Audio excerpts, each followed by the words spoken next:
Shalom Bapak Ibu Saudara yang dikasihi Tuhan, kembali kita ada dalam siraman rohani. Mari sebelum kita bersama-sama belajar firman Tuhan, kita mendengar firman Tuhan dan membaca firman Tuhan, kita berdoa terlebih dahulu. Bapa dalam surga, terima kasih untuk hari ini, jam ini di mana kami boleh bersama-sama melihat kembali tayangan siraman rohani. Kiranya apa yang kami dengar, kami baca, kami renungkan, boleh mendatangkan berkat buat hidup rohani kami. Terima kasih Tuhan, dalam nama Tuhan Yesus kami berdoa. Amin. Bapak Ibu Saudara, mari langsung saja bersama saya kita membuka di dalam 2 Samuel pasalnya yang ke-14 ayat yang ke-25-26.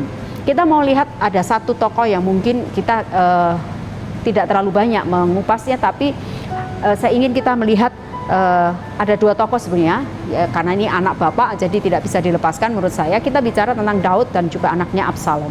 Tapi terlebih dulu kita mau lihat siapa Absalom. Ayat 25 dari 2 Samuel 14. Di seluruh Israel tidak ada yang begitu banyak dipuji kecantikannya seperti Absalom.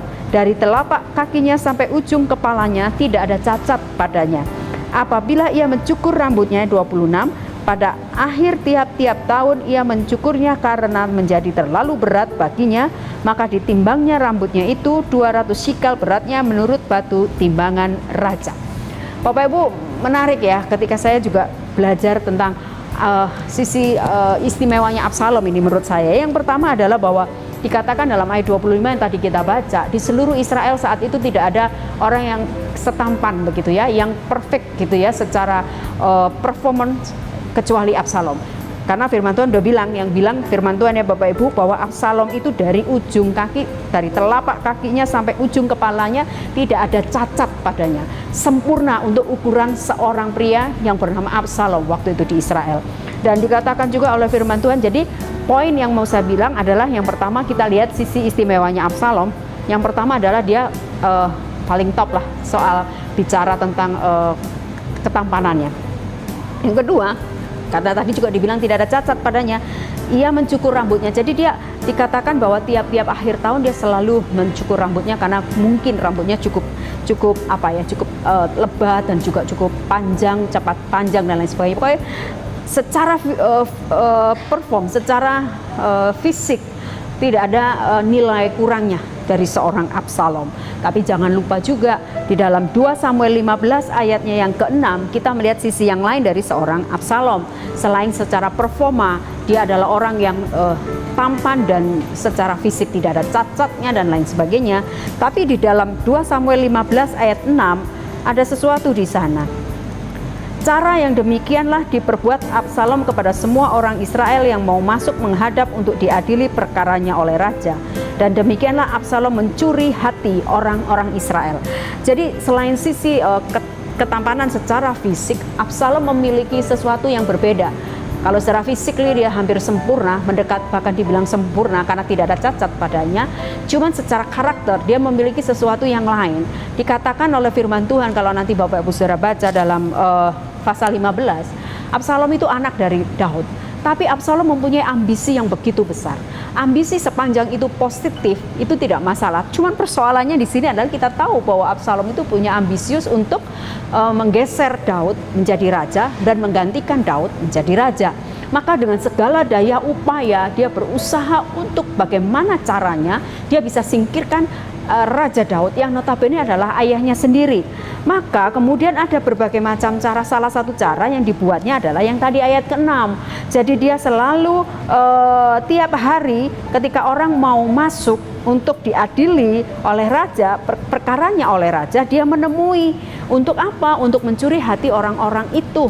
Orang-orang dia seakan-akan berbelas kasih dan membela mereka, sehingga kemudian pamornya dia jadi naik dan Daud menjadi turun, kira-kira begitu. Itu maksud hati daripada si Absalom. Sehingga karena dia dibungkus oleh ambisiusnya yang begitu tinggi, ingin menggeser raja, maka dia berbagai upaya dilakukan, termasuk tadi yang pertama kita baca. Dan yang berikutnya dia mau bunuh, karena dengan cara membunuh Raja Daud lah yang ayahnya itu, maka kekuasaan akan jatuh padanya. Oleh sebab itu Bapak Ibu Saudara yang dikasihi Tuhan, rencana Absalom untuk bunuh Daud itu diketahui oleh Daud. Dan kemudian yang menarik adalah kita mau belajar dari seorang Daud. Daud itu selain seorang ayah, dia adalah menurut saya orang yang punya jiwa besar. Ketika dia tahu rencana anaknya ingin bunuh dia melarikan diri, dia menyingkir, menjauhkan diri daripada Absalom. Sebetulnya kan Daud bisa gunakan kekuasaan dia sebagai seorang raja untuk menghentikan langkah anaknya yang ingin membunuh dia itu, karena punya ambisi untuk merebut tahta yang sekarang didudukinya. Daud tidak berusaha melawan dan Daud justru pergi menyingkir. Nanti Bapak Ibu Saudara bisa lihat di 2 Samuel 15 ayatnya yang ke-14. Daud pergi. Daud tidak mau meladenin apa yang sedang dilakukan oleh si anaknya sendiri ini. Di dalam ayat 14 dalam 2 Samuel 15 dikatakan bahwa kemudian berbicaralah Daud kepada semua pegawainya yang ada bersama-sama dengan dia di Yerusalem, bersiaplah, marilah kita melarikan diri, sebab jangan-jangan kita tidak akan luput daripada Absalom. Pergilah dengan segera supaya ia jangan dapat lekas menyusul kita dan mendatangkan celaka atas kita dan memukul kota ini dengan mata pedang. Jadi Daud ngomong, udahlah kita pergi yuk, daripada kita bertemu dengan Absalom dan kemudian terjadi hal-hal yang tidak diinginkan, begitu ya, mendatangkan celaka atas kita, memukul kota ini dengan mata pedang. Maka kemudian Daud menyingkir. Dan ini yang saya mau bilang bahwa Daud punya hati atau jiwa yang besar. Artinya dia tidak terpengaruh dengan kondisi yang memancing dia untuk bisa melakukan tindakan yang mungkin bisa saja dia lakukan karena dia seorang raja. Bisa saja dia bunuh anaknya dengan mudah karena dia punya kekuatan secara militer karena dia seorang raja, tapi Daud tidak lakukan itu. Lebih baik dia menyingkir, meninggalkan Absalom. Daud memiliki kebesaran jiwa yang mengagumkan. Sebenarnya sekali lagi dia bisa menaklukkan Absalom dengan mudah. Tetapi Bapak Ibu Saudara, itu yang diambil oleh Daud. Absalom tetap tidak puas ketika tahu bahwa Daud tidak terbunuh, justru menyingkir. Maka kemudian dalam 2 Samuel 18 ayat yang ke-7 Bapak Ibu Saudara, 2 Samuel 18, mari kita bisa melihat sebentar sebelum saya mengakhiri renungan ini. 2 Samuel 18 ayat yang ke-7. Mari kita lihat 2 Samuel 18 ayat yang ke-7. Tentara Israel terpukul kalah di sana oleh orang-orang Daud, dan pada hari itu terjadilah di sana pertumpahan darah yang dahsyat. 20.000 orang tewas. Bapak Ibu, akhirnya tidak terbendung juga peperangan itu, perpecahan itu tidak terbendung juga. Dan di sana dikatakan oleh firman Tuhan bahwa tentara Israel terpukul kalah oleh orang-orang Daud, ya, orang-orangnya Absalom ini, dan kemudian terjadi pertumpahan darah dan 20.000 orang tewas. Wah, itu bukan jumlah yang kecil, jumlah yang cukup besar.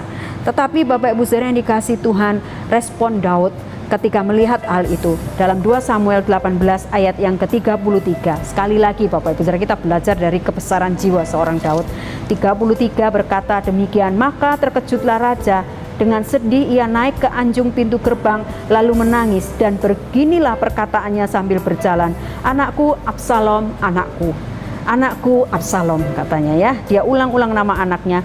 Ah, kalau aku mati menggantikan engkau Absalom, anakku, anakku. Jadi Bapak Ibu Saudara, karena ambisi yang besar itu, Absalom termasuk yang akhirnya terbunuh dalam peperangan itu. Tetapi ketika mendengar itu, Daud gak kemudian merasa happy karena musuhnya yang mengejar-ngejar dia mati gitu dalam pertempuran. Tidak, bagaimanapun Daud seorang ayah, dan kemudian dia menjadi terkulai lemas dan sedih. Maka kemudian selain terkejut di ayat 33 dan pasal 18, ia menjadi sedih, terus naik ke anjung pintu gerbang sambil menangis. Tetap sebagai seorang manusia biasa, sebagai seorang ayah, dia mengetahui peristiwa ini, dia menangis dengan sedih. Bahkan sambil berjalan dia berkata, anakku Absalom, anakku. Artinya bahwa anak tetaplah anak, sekalipun mungkin anak ini tidak agak dalam tanda petik tidak berlaku baik kepada orang tuanya, ingin membunuh orang tuanya hanya jabatan, hanya karena kedudukan dan posisi.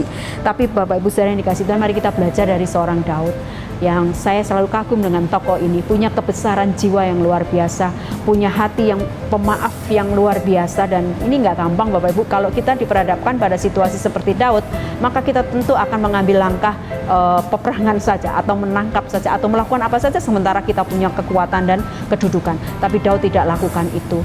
Tapi kita melihat Mari kita belajar seperti Daud, punya jiwa yang besar, punya hati yang begitu luar biasa, yang mengampuni, punya hati yang lembut. Itu memang gak gampang, tapi itulah kenapa Tuhan begitu mengasihi Daud, karena memang Daud orang yang begitu dekat dengan Tuhan.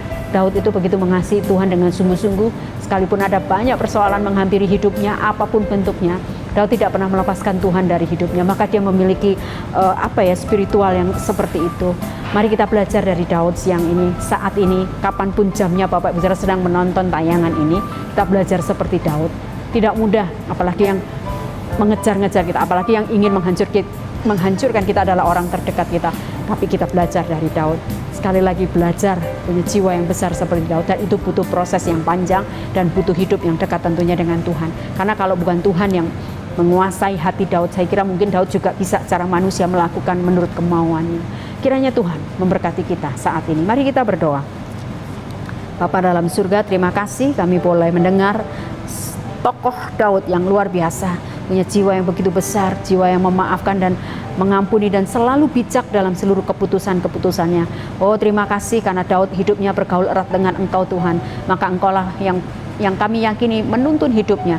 Maka sekalipun ada banyak gelombang dalam hidupnya, tapi Daud tidak lupa untuk tetap ada dalam Tuhan, tetap bergaul erat dengan Tuhan, tetap memberikan seluruh hidupnya berjalan dalam pimpinan Tuhan. Terima kasih untuk apa yang boleh kami dengar. Meteraikan lebih lanjut, dalam nama Tuhan Yesus kami berdoa. Amin.